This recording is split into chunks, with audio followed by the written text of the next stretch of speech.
तं शिवस्तोत्रम्। ॐ अथ मुनिभिः कृतं शिवस्तोत्रम्।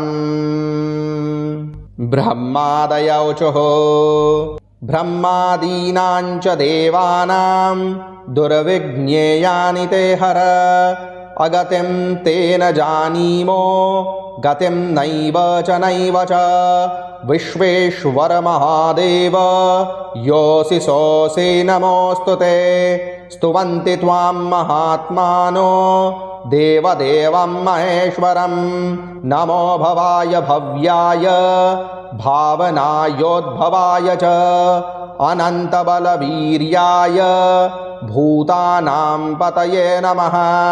संहर्त्रे च पिशङ्गाय अव्ययाय व्ययाय च गङ्गासलिलधाराय आधाराय गुणात्मने। त्र्यम्बकाय त्रिनेत्राय त्रिशूलवरधारिणे कन्दर्पाय हुताशाय नमोऽस्तु परमात्मने। शङ्कराय वृषाङ्काय गणानां पतये नमः। दण्डहस्ताय कालाय पाशहस्ताय वै नमः। वेदमन्त्रप्रधानाय शतजिह्वाय वै नमः।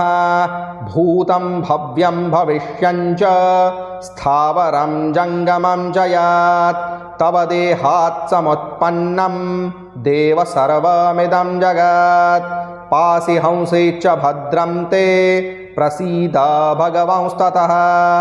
अज्ञानाद्यदि विज्ञानाद्यत्किञ्चित् कुरुते नरः तत्सर्वं भगवानेव कुरुते योगमायया।